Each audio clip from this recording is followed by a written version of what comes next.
ഇസ്താംബൂളിലെ ചരിത്രപ്രസിദ്ധമായ ബ്ലൂ മോസ്കിന്റെ മാതൃകയിൽ ദുബായിൽ നിർമ്മിച്ച പള്ളി നാളെ ഉദ്ഘാടനം ചെയ്യും. ഷെയ്ഖ് സായിദ് മസ്ജിദ്, ജുമൈറ ഗ്രാൻഡ് മോസ്ക് എന്നിവ കഴിഞ്ഞാൽ ഇതര മതസ്ഥർക്ക് പ്രവേശിക്കാൻ അനുമതിയുള്ള മൂന്നാമത്തേതാണ് ദുബായിലെ ഏറ്റവും വലിയ പള്ളി. നാളെ ജുമുഅ പ്രാർത്ഥനയോടെ അൽ ഫാറൂഖ് ഉമർ ബിൻ അൽ ഖത്താബ് മോസ്ക് രാജ്യത്തിന് സമർപ്പിക്കും.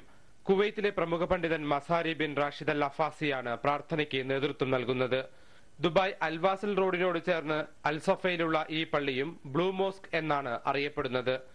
തുർക്കിയിലെ ഇസ്താംബൂളിൽ 1609 പണിത സുൽത്താൻ അഹമ്മദ് മോസ്കിന്റെ മാതൃകയിലാണ് ഈ പള്ളി നിർമ്മിച്ചിരിക്കുന്നത്.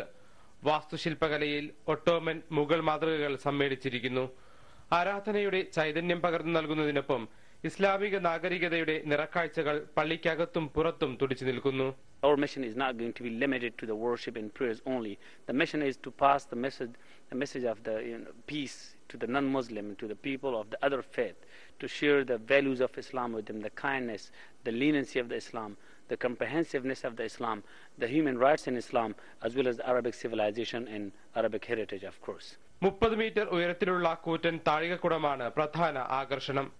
ദൈവനാമങ്ങളും വിശേഷണങ്ങളും ഖുർആൻ സൂക്തങ്ങളും പള്ളിക്കകത്തും പുറത്തുമുള്ള 21 താഴികക്കുടങ്ങളെ കൂടുതൽ മനോഹരമാക്കുന്നു.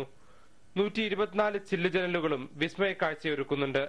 8700 ചതുരശ്ര മീറ്റർ വിസ്തൃതിയിൽ നിർമ്മിച്ച ഈ പള്ളിയിൽ ഒരേ സമയം 2000 പേർക്ക് നമസ്കരിക്കാൻ സൗകര്യമുണ്ട്. 4 വശത്തായും 70 മീറ്റർ ഉയരത്തിലുള്ള 4 മിനാരങ്ങൾ. Abu Dhabi Sheikh Zayed grand mosque കഴിഞ്ഞാൽ രാജ്യത്തെ ഏറ്റവും ഉയരം കൂടിയ മിനാരങ്ങളാണിത്.